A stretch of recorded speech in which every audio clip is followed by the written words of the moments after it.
lovely Simmers, SimsEclaire here and welcome back to my channel. For today's video we are taking a very brief break from building houses because I really wanted to build a new restaurant.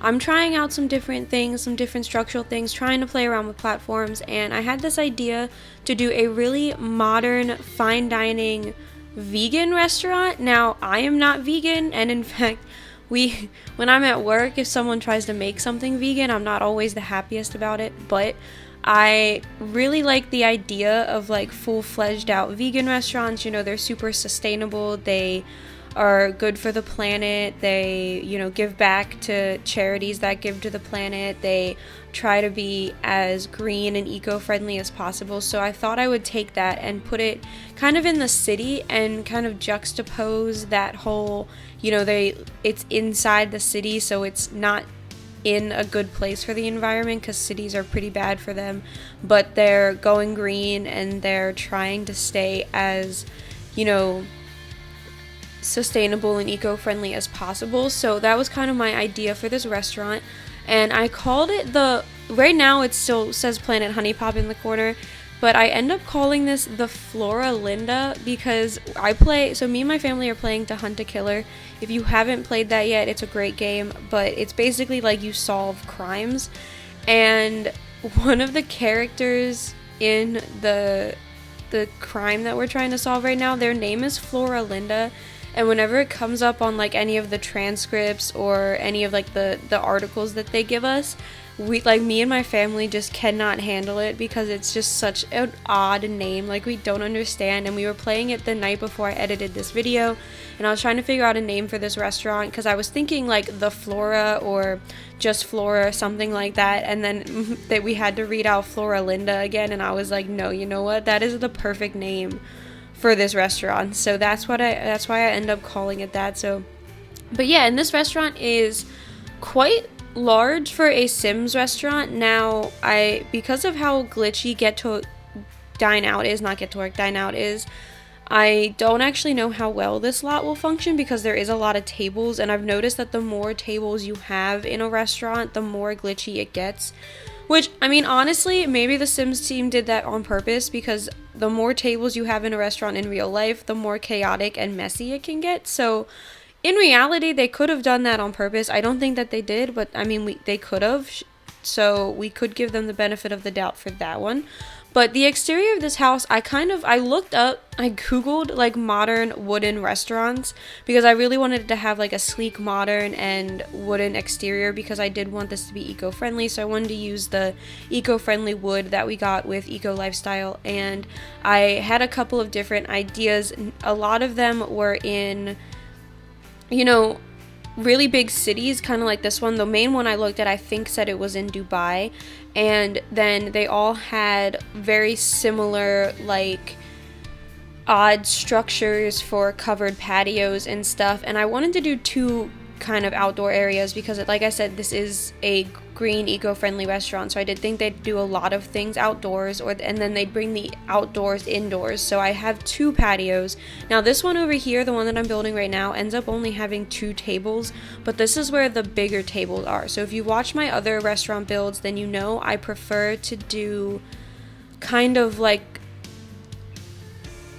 I don't know what to call it. It's just like common sense seating. So I do at least one table for each amount of people you could have in the restaurant. So I make sure I always have 2 tops, 3 tops, 4 tops, and 6 tops, because obviously 5 people can sit at a 6 top.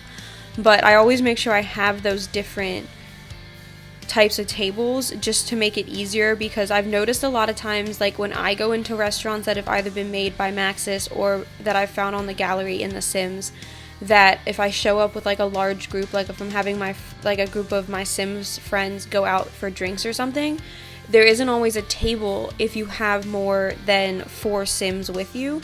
A lot of them only do 4 top tables, and then they have to sit at 2 separate tables. So I always try and make sure there's at least one 6 top, because honestly, in terms of gameplay and how laggy the game is, I don't think anyone would travel to a lot with like 15 Sims, and if you do, then that takes up most of the restaurant space anyway, so it doesn't really matter. That would kind of be more like having a party, but I always try and make sure there's at least one 6-top, so that way bigger families or like entire households can come and sit and have dinner at the restaurants that I make.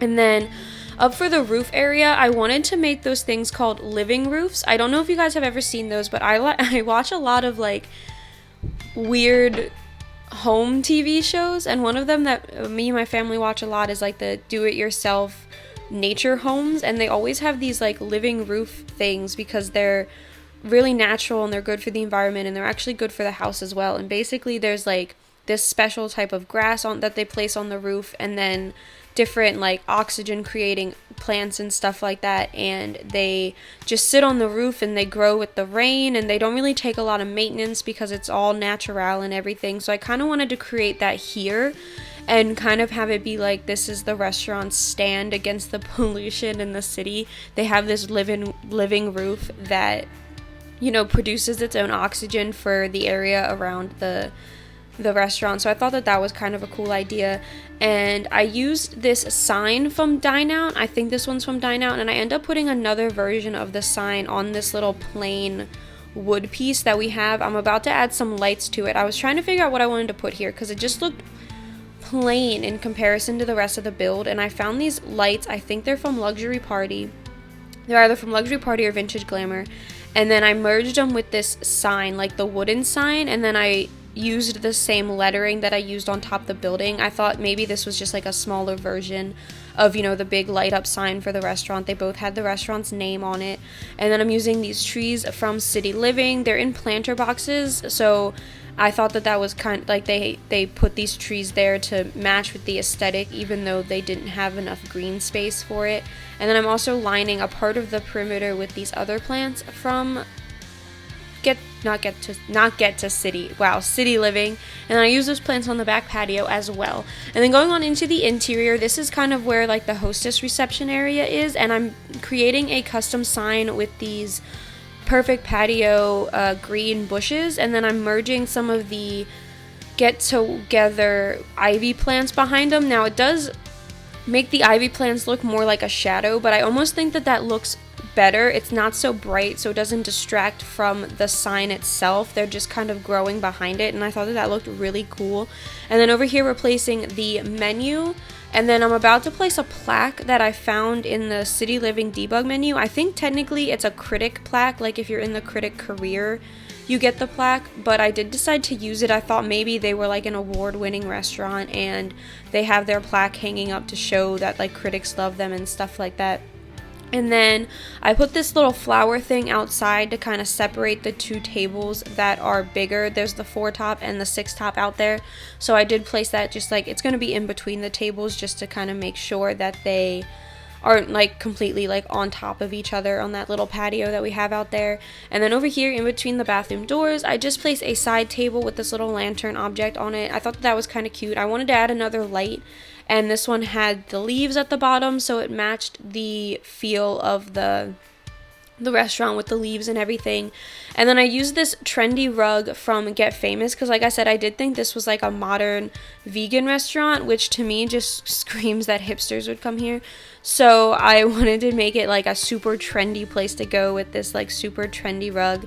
And then just on the walls, I try and place as many plants as possible, which I know could be kind of annoying, but I figured that's like the theme of this restaurant, so I thought that it would be okay. And then in the bathrooms, I'm using complete wood appliances, so I'm using the sink from Jungle Adventure, and then this toilet that technically I think came with City Living, maybe, don't quote me on that one though, but there are swatches that are made out of wood that they added in a patch to match the island living bathroom stuff. I almost called it Island Adventure. Wow.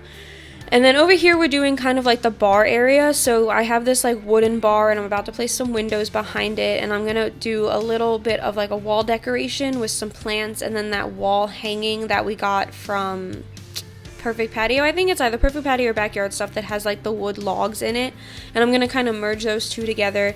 And then I am also going to do high tops inside. So there's like, I think there's 5 tables inside that are high tops, and they're a mix of 2 and 3 tops. And then the patios have lower seating, like lower to the ground seating, where I figured more parties and families and stuff would go. And then these are the high tops. I'm using the wooden ones from Dine Out. I always use these tables pretty much when I build restaurants. I think that they just fit with restaurants super well, especially ones like this where it is more kind of like industrial but rustic at the same time, where everything is made out of wood. And then I just popped a quick, what are they called, waiter station over here in the corner, because I forgot that I needed one of those. And I also ended up placing one outside as well, because in terms of gameplay, it is easier for running a restaurant if you have more than one.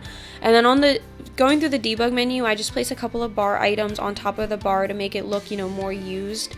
And then in this corner, I use these wall decorations from Eco Lifestyle, and I just kind of make a living wall. And then I place a couple more tables over here as more of like a secluded private area. And then on this wall, I use a city living wall decoration, I believe. I used, this one right here. Or not. No, I do end up changing it. Okay, I think I had wanted to use that one because I thought it looked really cool, but I didn't like how it looked shrunken down. So I used these two from Dine Out, and they're basically like shadow boxes, and one of them has flowers in it and one of them has bamboo in it. So I thought that kind of really matched the theme. And then going outside, I'm just lining the foundation with these plants again, just to kind of cover up where the foundation hits the ground. And then, like I said, this is where the larger tables are. So this is the 6 top and the 4 top, and I placed some more plants on them. And then I also put some warmers outside, just to to keep your Sims warm in the cold winter months. And I don't know what I'm doing right here. I don't know why my camera paused. I thought I cut out all of this. I know while I was building this, we were watching this TV show called The Day I Almost Died, so maybe something really interesting happened on the TV show, and I kind of took a pause to watch it real quick. And then going back over here, this is the other side of the patio, so I place another waiter station over here, and I think I get 4 more tables outside on this side. A lot of them are 2 tops though. It's like I think it's 2 3 tops and a 2 top. And I'm using the same tables that I used on the inside, just the lower down versions, and then the fitness stuff pack. I think, is it just called the fitness stuff pack? I think it might be. So I'm using the fitness stuff pack chairs. And then over here, I do place another sign. I know it's a little redundant, but I really liked how the sign looked against those wooden poles and the tree or the plants that I hung down. I thought it looked really nice, like really rustic, really just like a pretty wall decoration up there. And then upstairs is where the kitchen is. So the 2 bathrooms are downstairs. You saw me, we saw me do that. And then the kitchen is upstairs, which is a little rough. I definitely wouldn't want to live or work in a restaurant where the kitchen was separate, like on a separate floor than the dining area, but it does happen. I actually went to a restaurant on my birthday where that was the case. But yeah, besides the kitchen, we are pretty much done with this build, so I hope you all enjoyed this one. If you did, please be sure to leave a like and subscribe to my channel, and I will see you all next time. Bye!